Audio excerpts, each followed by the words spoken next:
Close your eyes for a moment. Imagine a village, not the romanticized kind from fairy tales, with cobblestone streets scrubbed clean and flowers hanging from every window. No, imagine the real thing. Imagine mud so thick it swallows your boot whole. Imagine the smell of livestock mingling with wood smoke and something else, something older, something you cannot quite name, but somehow already recognize. Imagine the sound of a church bell rolling across a grey morning sky, slow and deliberate, the way bells only ring when someone somewhere has just stopped breathing.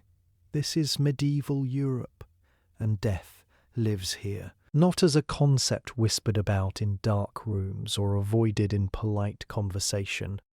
Death lives here the way a neighbour lives next door, loudly, presently, without apology, and with absolutely no regard for your comfort. It is woven into the fabric of every single day, from the moment the sun rises over the thatched rooftops to the moment it sinks behind the church tower, casting long shadows over the graves that sit, quietly and without drama, just a few feet from where children are eating their supper. In the modern world, we have constructed elaborate systems to keep death at a comfortable distance. Hospitals with closed doors, funeral homes with hushed voices, cemeteries placed carefully at the edge of town, visited on specific days, then politely forgotten. We have decided collectively, and without ever quite saying it out loud, that death is something that happens somewhere else. To someone else, quietly please, and preferably out of sight. Medieval people had no such luxury, and after a while they stopped wanting one. Life expectancy in medieval Europe hovered somewhere that would make a modern doctor reach immediately for a stiff drink.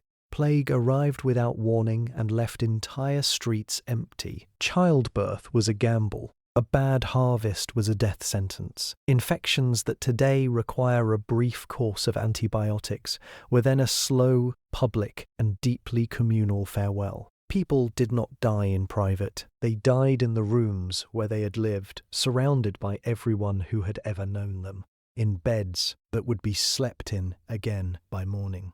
And when they were gone, they did not go far. They went into the ground just outside the church, the same church where the living gathered every Sunday, the same yard where the market was held, where disputes were settled, where children ran and merchants argued, and life continued in its loud, stubborn, unapologetic way. The dead were not removed from the community. They simply became a quieter part of it. This is where our story begins. Not with horror, not with disgust, but with something far more unsettling than either of those things. With normalcy, with the calm, unhurried acceptance of a world where death was not the end of the story. It was just another chapter, and everyone, living and dead alike, had a role to play. Picture the busiest place in your city, the marketplace where vendors shout over one another, where the smell of fresh bread cuts through the morning air, where strangers brush shoulders and old friends stop to argue about nothing in particular. Now replace the concrete and the storefronts with soft, uneven earth. Replace the parking lot with rows of grave markers, some leaning slightly, some sinking slowly into the ground with the patient dignity of the very old. Keep everything else exactly the same: the noise, the laughter, the negotiations, the children darting between legs like small, chaotic fish. Keep all of it. You have just imagined a medieval churchyard on a busy afternoon. It is difficult, from where we stand today, to fully appreciate just how central the churchyard was to medieval life. We have been conditioned to treat cemeteries as sacred, silent places, places of reflection, places where voices drop automatically and phones get tucked away, and even the most restless person slows their pace out of some deep, instinctive respect. We visit them with flowers and quiet grief, and then we leave and do not think about them again until we must. Medieval people did not visit their churchyard. They lived in it. The church itself was the undisputed centre of every community, and the yard surrounding it was, by natural extension, the centre of everything the church did not quite contain. It was common ground in the most literal sense, owned by no single person, accessible to everyone, and therefore filled every single day with the entire magnificent chaos of human life. Merchants spread their goods across the graves of people whose names they had never learned. Farmers argued prices while leaning comfortably against headstones that served, in the absence of anything better, as perfectly adequate furniture. Lovers met in the quieter corners where the older graves had sunken deep enough to offer something resembling privacy. And the children were everywhere. Tag was played here. Games of chase wound between the markers with the gleeful disregard that only children can manage. A slightly sunken patch of earth was a hiding spot, a large flat stone, the kind that lay heavy and permanent over someone's final resting place, was a stage, a throne, a launching pad for whatever drama a 7-year-old had decided needed performing that afternoon. Nobody pulled them away. Nobody lowered their voice and explained that this was a place for solemnity and reflection. It was a yard. Children played in yards. The fact that this particular yard also happened to contain several generations of the recently deceased was simply not remarkable enough to mention. Because here is the thing about medieval people that we keep circling without quite landing on. They were not callous. They were not cold or unfeeling or indifferent to the weight of death. They mourned deeply and genuinely, and with a rawness that would make modern grief look restrained. But mourning was one thing and living was another, and the churchyard held space for both without contradiction. Death and life did not take turns in medieval Europe. They overlapped constantly, untidily, the way two conversations happen at once in a crowded room, and the churchyard was the room where both conversations were always simultaneously, loudly underway. The living conducted their business, the dead kept their silence, and somehow, remarkably, this arrangement suited everyone just fine. There is a moment in every horror film that follows the same reliable script. Someone is walking somewhere they probably should not be. The light is bad. The music has gone quiet in that particular way. That means something terrible is about to happen. And then, slowly, inevitably, they look down, and there it is, a skull, staring back at them from the earth with that permanent hollow expression that skulls have worn since the beginning of human unease. The character screams, the audience jumps, and somewhere in the back of every viewer's mind, a very old, very primal alarm begins to sound. A medieval peasant would have looked down at that same skull, nudged it gently to one side with their boot, and continued on their way to buy bread. This is perhaps the single most disorienting fact about medieval life for a modern mind to absorb. Not the proximity of death, not the churchyard games, not even the graves beneath the market stalls. It is this, the absolute unshakable practicality with which ordinary people responded to the sight of human remains emerging casually from the earth, the way weeds emerge in spring, quietly, persistently, and entirely without permission. The problem was simple and entirely predictable. Medieval churchyards were small, medieval communities, despite everything working against them, kept producing people, and people with the stubborn consistency that has always defined the species, kept dying. The math was never going to work. A churchyard designed to hold the dead of one generation was expected, somehow, to accommodate the dead of every generation that followed, stacked and layered in soil that had long since run out of room and was beginning to make its objections known. It made its objections known through bones. Coffins in medieval Europe were not the sealed, reinforced permanent structures we use today. They were simple wooden boxes, built quickly and without pretension, because nobody expected them to last, and nobody particularly needed them to. The earth was wet. The wood was thin, and time, as it always does, got to work immediately.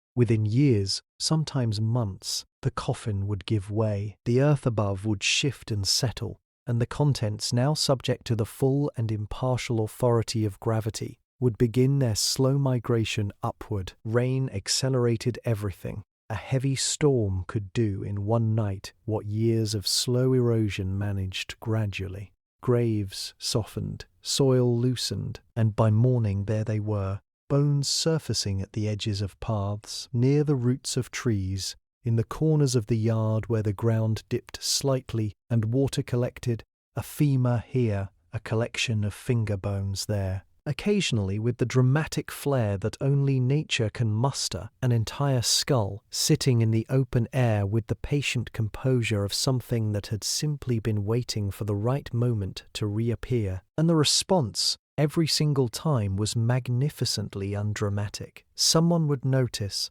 someone else would nod. A decision would be made with roughly the same emotional energy as deciding where to stack firewood. The bones would be gathered, moved, repositioned, sometimes stacked neatly against the church wall, sometimes reburied in a loose, communal sort of way that prioritized efficiency over ceremony, sometimes simply nudged to a more convenient location by whoever happened to be passing at the time. There was no screaming, there was no fainting. There was the medieval equivalent of a shrug, a gesture so practiced, so deeply embedded in the rhythms of daily life, that it had stopped being a gesture at all and simply become the way things were. Bones in the churchyard were not a crisis. They were a chore, unwelcome, mildly inconvenient, and dealt with in exactly the same spirit as any other unwelcome, mildly inconvenient thing, quietly, practically, and without making a fuss that nobody had the time or energy to justify. There comes a point in every organizational problem where nudging things aside with your boot is no longer a sufficient solution. Medieval churchyard administrators, and yes, such people existed, because even in the Middle Ages someone had to be responsible for the paperwork, eventually arrived at this point with the reliable certainty of people who had been ignoring a problem long enough to watch it become impossible to ignore. The bones were no longer an occasional inconvenience surfacing after heavy rain. They were a permanent feature of the landscape, accumulating with a quiet momentum that no amount of casual redistribution could meaningfully address. Something had to be done, and what was one was, by any modern measure, extraordinary. They built houses for the bones, not graves, not deeper pits or wider plots, or any of the sensible underground solutions a modern mind might reach for first. They built actual structures, rooms with walls and roofs, and in many cases windows, architecturally considered, sometimes beautifully decorated, occasionally open to the public in a way that suggests their builders expected visitors and wanted those visitors to leave with a favourable impression. These were charnel houses, and they solved the overflow problem with a directness that is either deeply admirable or profoundly unsettling, depending entirely on how long you spend thinking about it. The concept was straightforward. When a grave needed to be reused, and graves were reused with a frequency that would astonish anyone raised on the modern assumption that burial is permanent, the bones of the previous occupant were exhumed, cleaned if necessary, and transferred to the charnel house. There they joined the bones of everyone else who had previously made the same journey, stacked, sorted, arranged with varying degrees of care depending on who was doing the arranging and how much time they had that afternoon. Some charnel houses were purely functional, stone rooms attached to the side of a church, dim and cool, where bones were stored with the same energy applied to storing anything in bulk, efficiently, without sentiment, in whatever configuration made best use of the available space. Femurs stacked like timber, skulls arranged in rows with the blank equanimity of objects that have long since ceased to have opinions about their own storage conditions. But others were something else entirely. Across medieval Europe, certain charnel houses became sites of genuine artistic ambition. The bones were not merely stored. They were arranged, decorated, incorporated into the architecture with a deliberate, almost loving attention to detail that transforms what should be a warehouse into something closer to a cathedral. Skulls formed patterns along the walls. Long bones were crossed and displayed with the careful symmetry of someone who had thought seriously about composition. Entire ceilings were constructed from the interlocking remains of hundreds of individuals, each one anonymous, each one now part of something larger and stranger and more permanent than any individual grave could have offered. The Sedlec ossuary in what is now the Czech Republic contains the bones of approximately 40,000 people arranged into chandeliers, crosses, and decorative garlands with a craftsmanship so precise and so committed that it crosses some invisible line and becomes, despite everything, genuinely beautiful. Visitors today walk through it with the who, shed reverence usually reserved for great art. And perhaps that is exactly what it is. Art made from the raw material of human mortality, constructed by people who had long since stopped being frightened of what bones represented and had started, instead to find in them a kind of meaning. This is the part that stops a modern mind completely, not the stacking, not the sorting, but the decorating. The idea that someone looked at a room full of human remains and thought not about horror or tragedy or the desperate sadness of impermanence, but about design, about beauty, about what could be made from what remained. It speaks to something profound about the medieval relationship with death, something that goes beyond mere practicality and arrives somewhere quieter and more philosophical. A place where the bones of the dead are not waste to be managed but material to be honoured, in the only language that medieval hands knew how to speak fluently. The language of making something that lasts. Imagine hiring an artist today. You sit across from them in a bright, comfortable studio, and you explain what you want. A portrait, you say.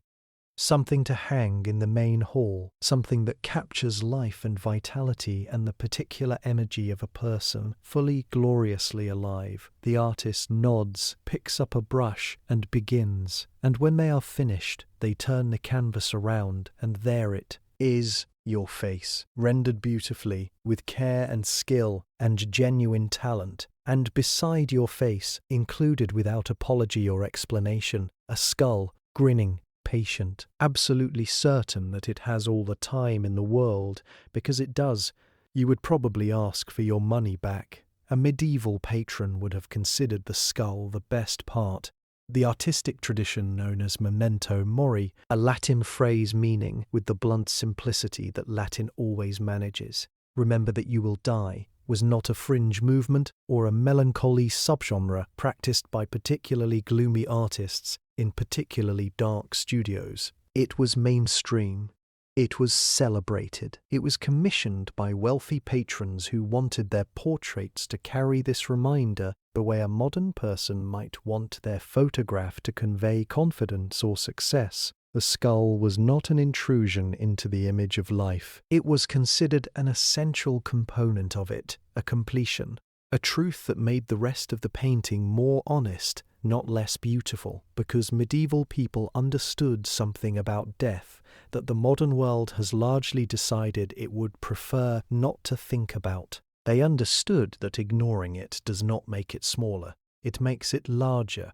A fear kept in the dark grows in the dark, fed by silence and distance, and the careful architecture of avoidance we build around the things that fright. And as most, the medieval response to this very human problem was not avoidance. It was confrontation, deliberate, sustained, almost aggressive confrontation. If death was coming regardless, and it was always coming, sometimes with a season's warning, and sometimes with a season's warning, and sometimes with no warning at all, then the wisest thing a person could do was look it directly in the face and refuse to be surprised. Memento mori appeared everywhere, on rings and pendants worn against the skin, on the margins of manuscripts where a small painted skull sat cheerfully beside a recipe for medicinal herbs or a note about the price of grain. On sundials where the shadow that told the time also carried an inscription, reminding whoever was reading it that each hour measured was an hour gone.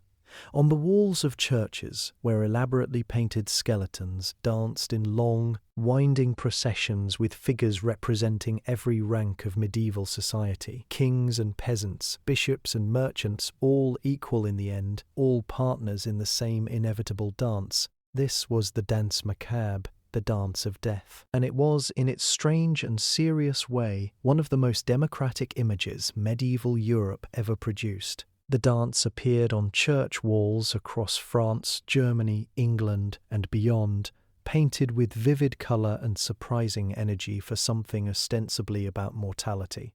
In it, death, depicted as a skeleton with an almost playful enthusiasm for its work, leads figures from every walk of life in a procession that no one has chosen and no one can leave.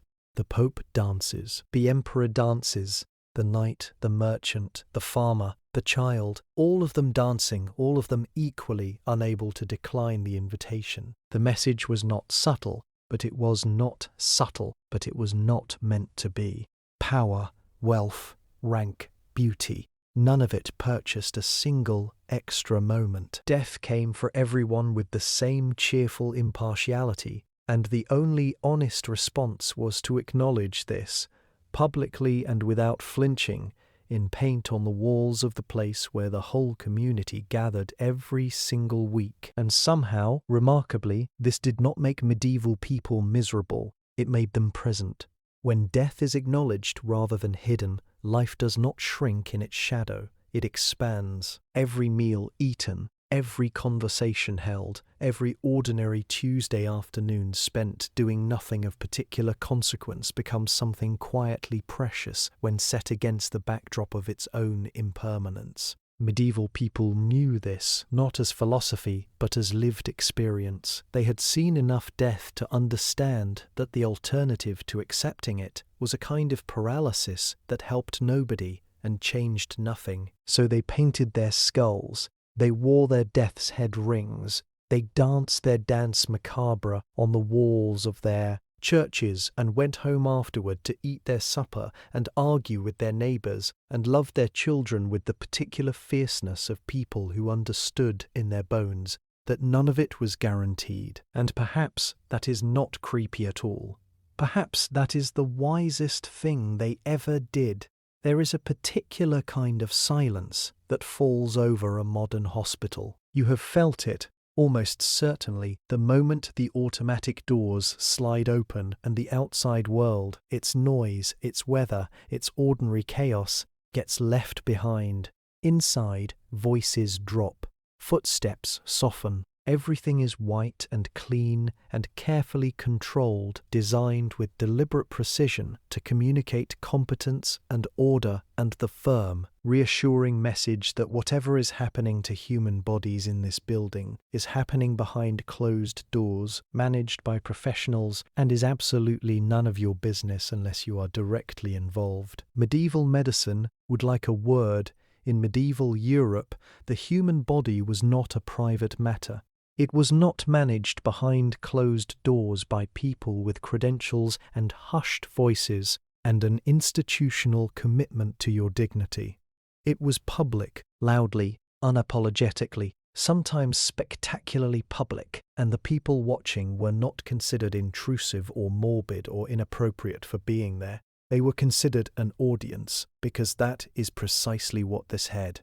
I were, and everyone involved understood this and had made their peace with it. Consider the public anatomical dissection. By the later medieval period, medical schools in cities like Bologna and Padua had developed a practice that combined genuine scientific inquiry with something that can only honestly be described as theatre. A body, usually that of an executed criminal, acquired through arrangements between universities and local authorities that both parties preferred not to examine too closely, would be placed on a table in a large purpose-built room. Tiered seating rose around it in a steep amphitheatre configuration, designed to ensure that every member of the audience had an unobstructed view of the proceedings. And the proceedings were attended not merely by medical students with notebooks and serious expressions, but by curious members of the public, local dignitaries, and occasionally people who had simply heard that something interesting was happening and decided to come and see. The dissection would last several days. A professor would read aloud from classical medical texts. Galen, Avicenna, authorities whose words carried the weight of centuries, while a surgeon performed the actual work on the body below, and a third figure, sometimes called a demonstrator, pointed to the relevant parts with a long stick to ensure that everyone in the tiered seats, regardless of how far back they were sitting, could follow along. It was lecture and performance and public spectacle simultaneously, conducted over a body that had, just days before, been a living person with opinions and habits and probably some complicated feelings about how things had turned out. And nobody found this unusual, because the body in medieval thinking was not the person. The person had gone somewhere else. Somewhere better, the church assured everyone repeatedly and with great confidence. What remained on the table was material, fascinating, instructive, theologically significant material, because understanding the body was understood as a way of appreciating the extraordinary craftsmanship of its creator. Dissection was not desecration. It was, in a particular medieval light, a form of reverence. Then came the plague, and everything the medieval world thought it understood about the body and death, and the manageable scale of human mortality was revised violently and permanently in the space of a few terrible years. The Black Death arrived in Europe in 1347 and proceeded to do something that even a civilization thoroughly accustomed to death was entirely unprepared for. It killed somewhere between 1/3 and 1/2 of the entire population of Europe within a few years, numbers so large they lose meaning almost immediately, the way very large numbers always do, until you translate them back into the particular, into streets where every house held someone dying, into churches where the priest who had buried Monday's dead was himself buried by Friday, into fields left unworked because there was no one left to work them, into a silence that fell over entire villages like a physical thing, heavy and absolute and wrong in a way that even people who had grown up beside graveyards and nudged bones aside with their boots and decorated their walls with dancing skeletons found themselves completely unable to process. Because there is a difference, it turns out, between a world where death is familiar and a world where death is total. Medieval people had made their peace with mortality as a constant companion. They had not made their peace with it as a flood. The plague did not arrive as a familiar neighbour, it arrived as a erasure, and in its aftermath, the medieval relationship with death shifted in ways both subtle and profound, carrying the weight of a trauma so vast and so collective that it echoed through European culture for generations, in the art and the theology and the medicine and the particular searching quality of a civilization that had stared into genuine darkness and was still, slowly, working out what it had seen. The body had always been public in medieval Europe. The plague simply made that truth impossible to look away from.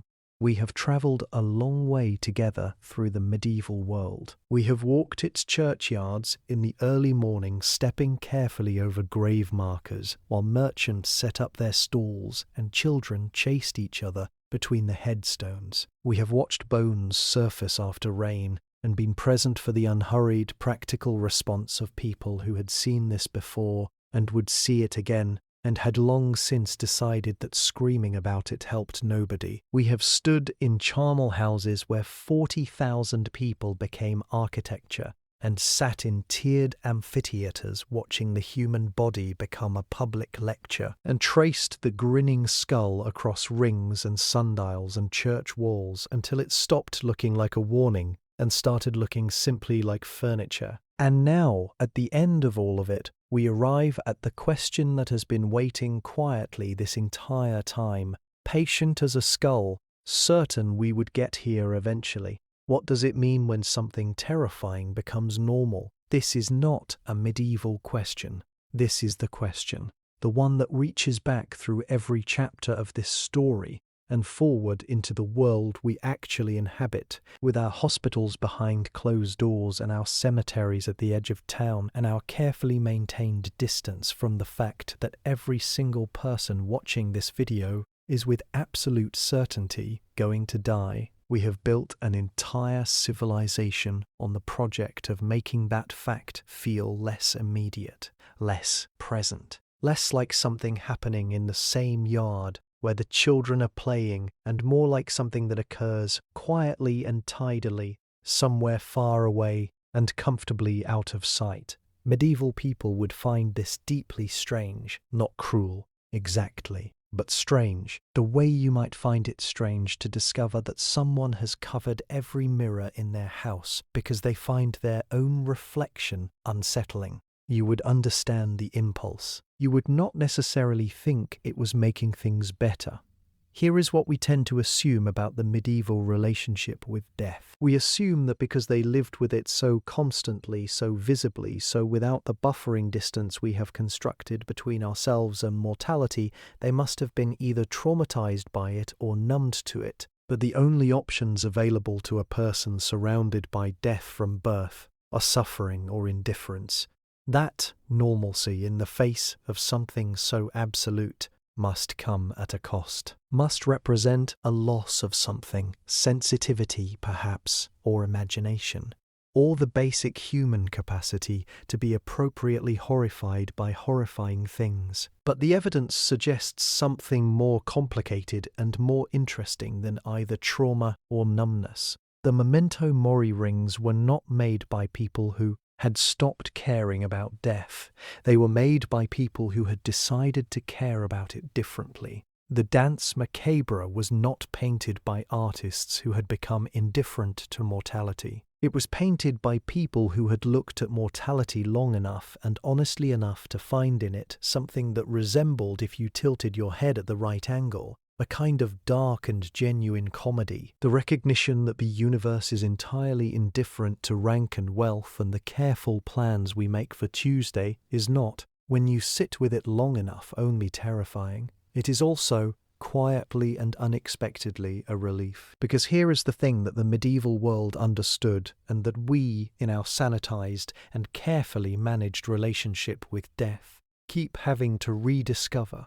Familiarity does not diminish meaning, it deepens it. The person who has sat beside a grave and eaten their lunch and conducted their business and raised their children in the full, unfiltered presence of human mortality is not a person who has forgotten what life is worth. They are perhaps a person who has never been allowed to forget, who has never had the luxury of the comfortable illusion that there is plenty of time, that death is something that happens later, to other people in other places behind closed doors where it will not inconvenience anyone. The creepiest thing about medieval life is not the car, bones in the churchyard. It is not the charnel house chandeliers, or the public dissections, or the children playing tag among the graves. The creepiest thing is the mirror it holds up to the modern world, the way it asks, very quietly and without raising its voice, whether the distance we have put between ourselves and death has made us wiser or simply more comfortable, whether comfort and wisdom are the same thing,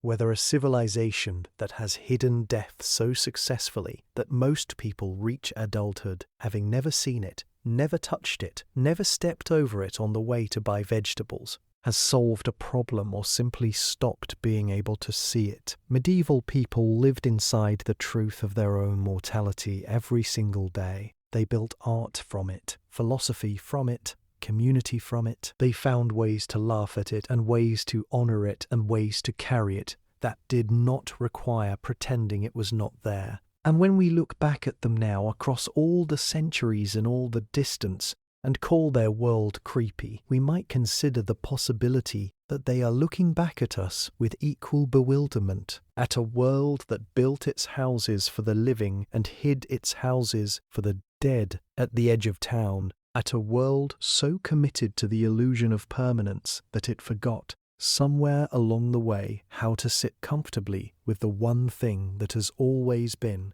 and will always be absolutely certain. Sleep well, and remember gently and without alarm that you will die, but not tonight. Tonight, the story is enough.